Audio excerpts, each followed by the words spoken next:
చాలామంది పాస్టర్లు చర్చ్‌లలో లేకపోతే ఏదైనా సంఘం మీటింగ్ పెట్టుకున్నప్పుడు ఒక హాల్‌లో వాళ్ళు వాక్యం చెప్పడము, లేకపోతే అక్కడ ఉన్న వాళ్ళను తృప్తిపరచడం ఏదో రకంగా చేస్తుంటారు కదా! ఏంటి తృప్తిపరచడం అంటే? ఆ! వాక్యం చెప్తూ ఆడికొచ్చిన వాళ్ళకు సంఘం మీటింగ్‌లు కండక్ట్ చేయడం ఇవన్నీ చేస్తుంటారు కదా! ఆత్మీయ తృప్తి అండి అది. ఆత్మీయ తృప్తి. వాక్యం చెప్తే విశ్వాసం అన్నప్పుడు ఆత్మలో ఆనందిస్తారు. కానీ ఇప్పుడు ఈ మధ్య కొంతమంది చాలా ట్రెడిషనల్‌గా అనరు గానీ చాలా పాష్‌గా హై లైటింగ్ తోటి, స్మోక్ తోటి మంచి సాంగ్స్, డీజే తోటి చేస్తున్నారు కదా! ఇట్లా చేయమని చెప్పిండ్రా దేవుడు? ఎక్కడెక్కడ జరుగుతుందో మీకు ఏమన్నా హైదరాబాద్‌లో? ఓకే. హైదరాబాద్‌లో జరుగుతుందా అని అడుగుతారు కదా మీరు. అవును. రాజ్ ప్రకాష్ పాల్ అనే ఐడియా ఉందా మీకు? అవును, ఐడియా ఉంది. ఉందా? అవును, ఉందా? ఉందా? నాకెందుకు తెలుసు. తనని చూసిరా మీరు? షోస్ చూసిరా? ఆయన పాటలు, చాలా పాటలు నేను విన్న వ్యక్తిని. అప్పుడు హోమ్ థియేటర్స్ ఉండేవి, ఆయన పాటలే ఉండేవి. ఇప్పుడు చాలా మంది పాటలు పాడేవాళ్ళు. ఆయన స్టీవెన్సన్.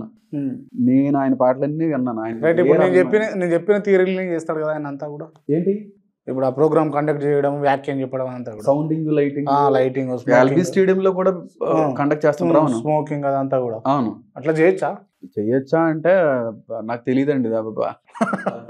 వాళ్ళకి సంబంధించింది అది. నేను చేయను అలాగా. కానీ మీరు చాలా తెలివిగా మాట్లాడతారు. తెలివిగా మాట్లాడడం తెలివిగా తప్పించుకుంటారు మీరు. అంటే ఇప్పుడు నిర్మోహమాటంగా అట్లా చేయకూడదు ఒక పాస్టర్ అని మీరు చెప్పొచ్చు.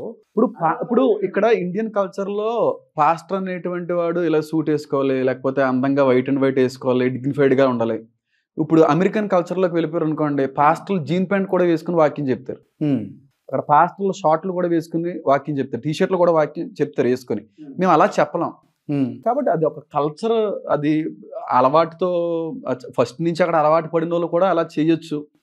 అంటే అక్కడ ఆరాధన ఎలా జరుగుతుంది అనేది ఆ వ్యక్తికి తెలియాలి, చేసే వాళ్ళకి తెలియాలి. ఎందుకంటే ఆరాధన ఆత్మతో చేయమన్నాడు.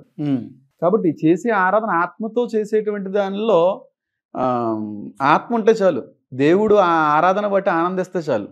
అంటే లైట్లు, సౌండ్లు, వీటి గురించి బైబిల్ అక్కడ ప్రస్తావన లేదండి. అప్పుడు వాయిద్యాలు వాయించేవారు. ఇప్పుడు నెమ్మదిగా మైకులు వచ్చినాయి, తర్వాత పియానోస్, ప్యాడ్స్ వచ్చినాయి. టెక్నాలజీ పెరిగే కొలది ఇన్స్ట్రుమెంట్స్ ని వాడుకుంటున్నారండి. క్రైస్తవులు కదా, అందరూ వాడుకుంటున్నారు. అలా వాడుకోవడంలో ఆయన కూడా వాడుకుంటున్నారేమో. కానీ వర్షిప్ అనేటువంటిది ఆత్మతో చేయాలి తప్ప వేరే రకమైనటువంటి వర్షిప్ చేస్తే అది లేనిపోని ఇబ్బందులు తెచ్చి పెడుతుంది ఎవరైనా సరే. బాప్తిసం తీసుకున్న వాళ్ళు, అంటే బాప్తిసం తీసుకున్న తర్వాత వాళ్ళు వేరే మతానికి మారితే వాళ్ళకి పాపం తగ్గుతుందా? బాప్తిసం తీసుకున్న వాళ్ళు వేరే మతానికి, ఇప్పుడు మీరు బాప్తిసం తీసుకున్నారు, మీరు వేరే మతానికి మారిరు అనుకోండి, లేకపోతే వేరే మతానికి సంబంధించిన వాళ్ళని పెళ్లి చేసుకున్నారు అనుకోండి, మీకు పాపం తగ్గుతుందా? వేరే మతానికి మారే వాళ్ళు చాలా మంది ఉంటారండి. బాప్తిసం పాపం ఏం తెలియదు కదా.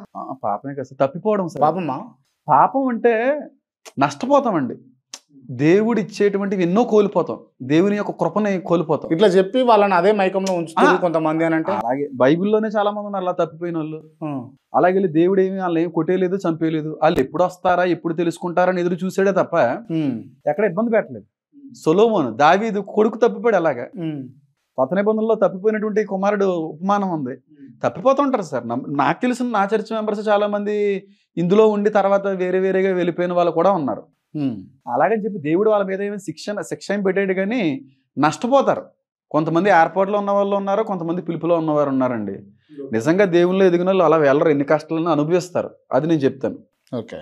అది మీరు మారు మనసు పొందినము, లేకపోతే మారిన, నేను దేవుని నమ్మినా అని అంటారు కదా, ఎందుకు మారాల్సి వచ్చింది? అసలు మారు మనసు అనేది చెప్తానండి చూడండి, వెళ్ళేటువంటి మార్గం నుంచి తిరగడం మారు మనసు అంటే. మారు అనగా మరొక రకమైనటువంటి మనసు అని. ఇప్పుడున్న ఈ రోజు ఉన్నది కాకుండా ఈ రోజు దానికంటే రేపటిది చెడ్డ మనసు, పాప మనసు నుంచి మార్చుకున్న మనసు అని అర్థం. అంతేనా? రైట్. ఓకే. ఒక డౌట్ ఉంది నాకు, మారు అంటే ఏంటిది అని అన్నది.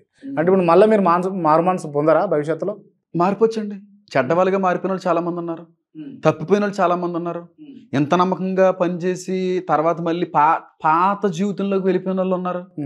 మా అమ్మగారు అందుకే సేవలోకి వచ్చే ముందు, బాబు జాగ్రత్తగా ఆలోచించుకునిరా, దేవుడు పిలుపు ఉంది అంటున్నావు, కానీ నువ్వు ఉండగలవలేవా, చేయగలవలేవా, సేవ అంటే చాలా కష్టమైనది, బైబిల్ అగ్నితో సమానం అన్న తర్వాత సేవలోకి వచ్చిన తర్వాత చాలా కోల్పోయాను కదా సార్. మీకు చెప్పాను, నేను చాలా కోల్పోయాను, చాలా పరీక్షలు ఎదుర్కొన్నాను. ఇంకొక నిర్ణయానికి వచ్చేసాను, ఈ కోల్పోవడానికి ఇంకేముంది.